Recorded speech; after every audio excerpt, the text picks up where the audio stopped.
नमस्कार, city centre show में आपका स्वागत है। मुंबई से मैं हूं पूजा भारद्वाज और शो की शुरुआत हमने कचरे की इन तस्वीरों के साथ की है, क्योंकि अक्सर तो हम शो खूबसूरत लोकेशन से आपके सामने रखते ही हैं। आज हमने सोचा कि एक ये तस्वीर भी आपके सामने रख दें, क्योंकि प्रमुख चौपाटियों में से एक समंदर का किनारा मुंबई का दादर चौपाटी इलाका है ये, और जहाँ तक आपकी नजर जाएगी कचरा ही फैला हुआ है। तो ये तस्वीर ऐसे समय में इसलिए भी आपके लिए जाननी जरूरी है क्योंकि बीएमसी ने हाल ही में एक प्रोजेक्ट शुरू किया है कचरा सफाई का। वो है 2300 करोड़ का, जिसमें टारगेट है कि 185 लाख टन कचरा साफ कर लिया जाएगा। डंपिंग ग्राउंड से कचरा साफ किया जाएगा। इस तरह का ये प्रोजेक्ट है जो शुरू किया गया है, लेकिन उसी के बीच में समंदर किनारे ये हाल देखिए। तो नालों के जरिए जो कचरा समंदर में फेंका जाता है उसकी सच्चाई छुपती नहीं है। समंदर किनारे कुछ इसी तरह से सामने आती है। तो ऐसे जगहों पर जहाँ पर सैलानियों का एक बड़ा झुंड हम कहें पहुँचता है, मुंबई की खूबसूरती समंदर किनारे ही बसती है, वहाँ पर कुछ ऐसी तस्वीरें हैं। तो चलिए इससे ही शुरुआत करते हैं और बड़ी खबर भी आपको पहली हम महाराष्ट्र से ही दिखाते हैं, जहां हाल के समय में भ्रष्टाचार से जुड़े कई मामले सुर्खियों में रहे हैं। और अभी जो ताज़ा मामला आया है वो महाराष्ट्र के सांगली इलाके से आया है, जहां पर डिप्टी कमिश्नर वैभव साबले को गिरफ्तार किया गया है रिश्वतखोरी के आरोप में। आरोप ऐसे लगे कि 10 लाख रुपए की रिश्वत उन्होंने मांगी। 7 लाख रुपए में डील जो है वो पक्की हो गई, गिरफ्तारी उनकी हो गई। अब उसके बाद एक और गंभीर आरोप लगा है, और आरोप कुछ ऐसा है कि सरकारी सेवा में उन्होंने बहरेपन के फर्जी प्रमाण पत्र के साथ एंट्री मारी है। क्या है पूरा मामला, देखिए। महाराष्ट्र में भ्रष्टाचार का एक और चेहरा सुर्खियों में है। ये सांगली नगर निगम के उपायुक्त वैभव सावले हैं। उम्र 31 साल है। रिश्वत 10 लाख की मांग ली। 7 लाख में बात पक्की की, लेकिन धरे गए। 2024च्या एंडमध्ये सांगलीतील सर्वात मोठी 24 मजली 2024 में सांगली में 24 मंजिल इमारत बनाने के लिए कुछ जरूरी परमिशन की इजाजत सांगली महापालिका के पास मांगी थी, और उस प्रोजेक्ट के लिए 2.7 करोड़ रुपए की फीस भरनी भी थी। लेकिन जानबूझकर रिश्वत मांगने के हेतु परमिशन नहीं दी जा रही थी और उसके लिए रिश्वत मांग ली गई। निर्माण करण्याच्या हेतूने चालढकलपणा करून साबळे सारख्या माणसाला पुढे करून शुभम गुप्ता यांनी लाचेची मागणी केलेली आहे। 24 मंजिला इमारत के निर्माण लाइसेंस के लिए मांगी गई रिश्वत पर हुई गिरफ्तारी और गंभीर तब बनी जब इन पर बहरेपन के फर्जी प्रमाण पत्र के आधार पर सरकारी नौकरी हासिल करने के आरोप लगे। आरोप है कि वैभव साबले ने महाराष्ट्र लोक सेवा आयोग MPSC की परीक्षा में बधिरता यानी कि बहरेपन का फर्जी प्रमाण पत्र लगाकर सरकारी सेवा में एंट्री मारी। ज्या दिवशी जन्मले त्या दिवशी त्यांना डिसेबिलिटी कर्णपत्र असल्याचं सर्टिफिकेट मिळालं। वैभव साबले ने जिस दिन जन्म लिया था उसी दिन कर्णबधिर का प्रमाण पत्र भी प्राप्त कर लिया था। सिस्टम भ्रष्ट है और ऐसे लोगों को बचाती है जो फर्जी प्रमाण पत्रों के जरिए नौकरी पाते हैं। जो लोग फर्जी तरीके से नौकरी पाते हैं वे ईमानदारी से काम नहीं कर सकते और केवल अपनी कुर्सी का दुरुपयोग कर जनता को परेशान करते हैं और रिश्वत लेते हैं। की ह्यांचा तो हेतू असतो, लोकांच्याकडे खंडण्या गोळ्या केल्या, पैसे गोळा केल्या।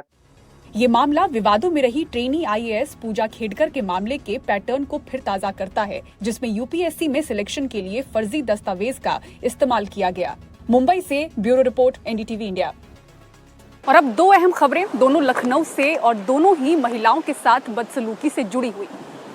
राजधानी लखनऊ के BBD थाना क्षेत्र के अंतर्गत लालपुर इलाके में डायल 112 के सिपाही ने छेड़छाड़ का विरोध करने पर नाबालिग और उसके परिजनों से मारपीट की और लड़की को छत से धक्का देकर फेंक दिया। परिजनों का आरोप है कि छत से गिरने से लड़की की रीढ़ की हड्डी टूट गई और एक पैर भी फ्रैक्चर हो गया है। इसके अलावा पीड़िता के परिजनों से भी मारपीट की गई है। लड़की के परिजनों का आरोप है कि मामला दबाने के लिए सिपाही लगातार धमकियां दे रहा है। पीड़िता के परिजनों की शिकायत पर BBD थाना पुलिस ने मामला दर्ज कर लिया है। इन्होंने मम्मी से बहस की। उसके बाद में मम्मी मेरी पापा आए, नीचे चली गई। हस्बैंड वाइफ मैं अकेले ऊपर थी। भाई को पानी लेने भेजे थे, मम्मी पापा को नीचे मतलब गेट खोलने गई थी। कि दोनों आए, पहले तो मतलब बहस की कि तुम हमसे ज़्यादा बज रही हो ना, अब लो तुम भुगतो। खींच के थप्पड़ मार दिया इनकी वाइफ ने, 2 मंजिल से धक्का दिया। वहीं 2 दिन पहले लखनऊ में एक महिला चाय विक्रेता के साथ पुलिस वालों की मारपीट की खबर आई थी। इस मामले में कार्रवाई हुई है। चौकी इंचार्ज और कांस्टेबल लाइन हाजिर हुए हैं। मामले की जांच ACP अलीगंज को सौंपी गई है। अपनी पर्सनल कार से आए थे और जिस वजह से ये आरोप लगा रहे कि दुकान खुली थी, दुकान मेरी नहीं खुली थी। ये मैं प्रूव कर सकती हूँ कि दुकान नहीं खुली थी। जिस वक्त ये लोग मौके पे आए थे दुकान नहीं खुली थी।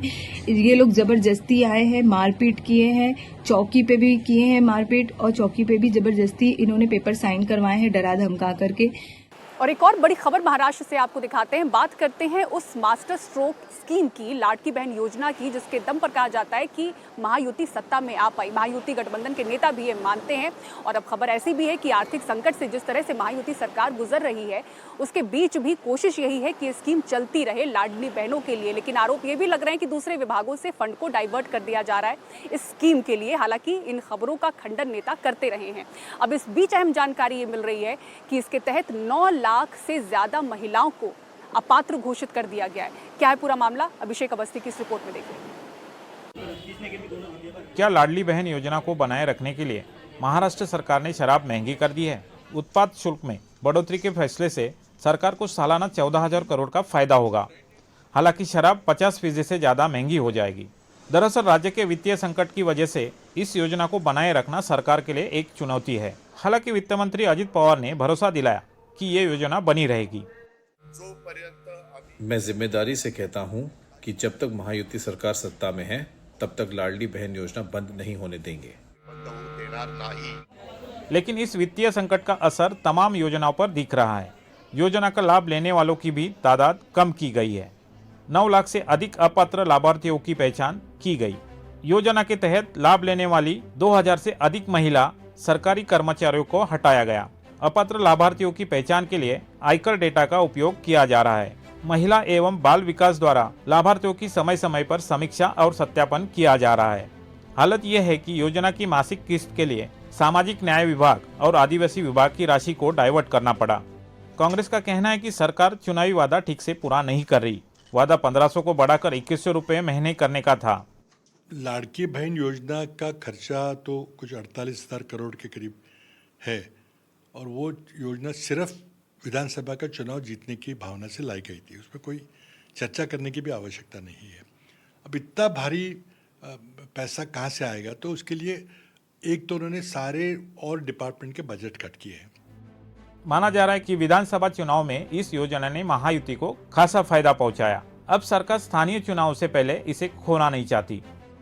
महाराष्ट्र में महानगर पालिका और स्थानीय निकाय के चुनाव आने वाले 4 महीनों के भीतर होने हैं। ऐसे में आर्थिक संकट से जूझ रही महायुति सरकार हर वो मुमकिन प्रयास कर रही है जिसके चलते 2100 तो नहीं 1500 रुपये महीने बहनों को देकर इस योजना को बरकरार रखा जाए। वहीं विपक्ष ये आरोप लगा रहा है कि आने वाले चुनाव के बाद सरकार इस योजना को बंद कर देगी। कैमरामैन अर्जुन के साथ अभिषेक अवस्थी, एनडीटीवी इंडिया, मुंबई। बढ़ते हैं आगे और अब बात करते हैं राजा रघुवंशी मर्डर केस की, जिसमें 4 आरोपियों ने अपना जुर्म कबूल कर लिया है। खबर ऐसी भी है कि सोनम ने भी अपना जुर्म कबूल किया है। सोनम के साथ ही इस हत्याकांड के जो 5 आरोपी हैं उन्हें 8 दिन की रिमांड पर भेजा गया है। इधर एसआईटी क्राइम सीन को रिक्रिएट करेगी और इसी बीच राजा रघुवंशी की मां से मिलने सोनम का भाई पहुंचा और उनकी मां से लिपट कर रोता दिखा। पूरी खबर देखिए।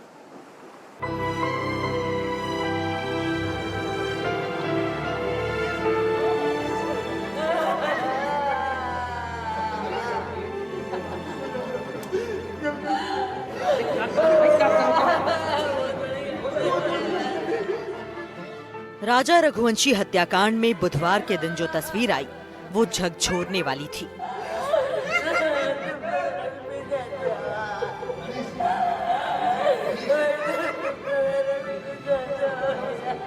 जिस सोनम रघुवंशी के परिवार के लोग मीडिया से बच रहे थे, उसी सोनम रघुवंशी के भाई गोविंद मीडिया के सामने अचानक राजा के घर पहुंचे।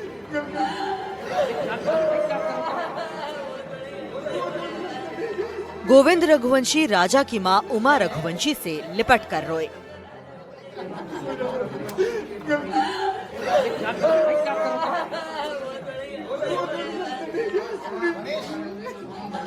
क्या है? हाँ यस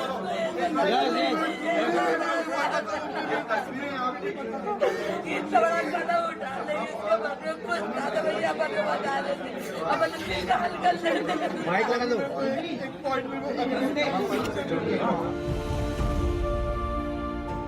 इस तस्वीर को देखिए और जरा हालात को समझिए। 11 मई को सोनम और राजा की शादी हुई थी। अब 11 जून को यानी शादी के महीने भर बाद सोनम का भाई अपनी बहन के ससुराल पहुंचा है। और इन 30 दिनों में हालात इस कदर बदल चुके हैं जिसकी किसी ने कल्पना नहीं की थी।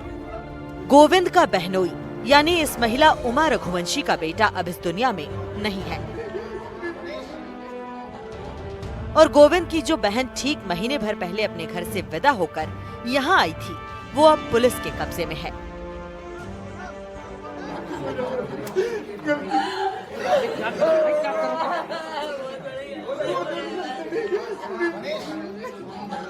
क्या है?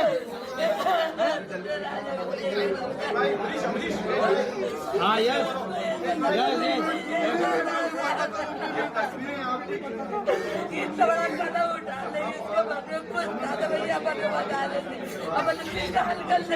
माइक लगा दो। दरअसल सोनम के भाई गोविंद ने राजा के भाई विपिन को इसकी जानकारी दी थी कि वो उनके घर पहुंचेंगे। गोविंद ने मुझे खुद ने आगे कहा था मैं इंदौर पहुंच चुका हूँ रात को 11 बजे और सुबह आपके घर पे आ रहा हूँ मैं। आप सारी मीडिया को इन्फॉर्म कर दीजिए, मैं सारी मीडिया के सामने बयान देने राजी हूँ। गोविंद को यहाँ कब आया था? इंदौर कब आना हुआ? रात को 11 बजे। गोविंद ही सोनम के वो भाई हैं जिन्हें सोनम ने गाजीपुर के ढाबे से फोन किया था। सोनम से बातचीत होने के बाद गोविंद के ही कहने पर गाजीपुर वाले ढाबे के मालिक ने पुलिस को बुलाया था। गोविंद उसके बाद इंदौर से गाजीपुर के लिए निकले थे। अब इंदौर लौटने पर वो अपने घर न जाकर सीधे राजा के घर पहुंचे। अंदर जब सोनम के भाई राजा गोविंद की मां यानी अपने बहनोई की मां से मिल रहे थे तब राजा के घर के बाहर मीडिया का जमावड़ा था। सवाल कई थे, इसलिए गोविंद ने बाहर निकलने के बाद एक एक सवाल का जवाब दिया। गोविंद ने साफ कहा कि वो राजा के परिवार से माफी मांगने आए थे। अगर सोनम दोषी है तो उसे फांसी दे दी जाए। मैं कोई होता नहीं हूँ परिवार से माफी मांगने वाला, तो मैंने माफी तो मांग ली है, मगर इस परिवार ने एक बेटा खोया है और जो मैंने लड़की दी थी उस लड़की की जगह पे मैं इस परिवार का हिस्सा हूँ, उससे रिश्ता हमने तोड़ दिया है और इस परिवार का हिस्सा मैं हूँ और आज से सभी चीज़ें मैं करूँगा उसके खिलाफ, क्योंकि राजा मेरा बहुत प्रिय था। सोनम दोषी है तो उसको डायरेक्टली फांसी पे चढ़ा दिया जाए। गोविंद के सामने उनकी बहन सोनम और राज कुशवाहा से जुड़े सवाल भी उठाए गए। इस पर गोविंद ने भी खुद हैरानी जताई। बोले राज कुशवाहा तो सोनम से राखी बंधवाता था। परमानेंटली हमेशा 24 घंटे सिर्फ दीदी दीदी बोलता था।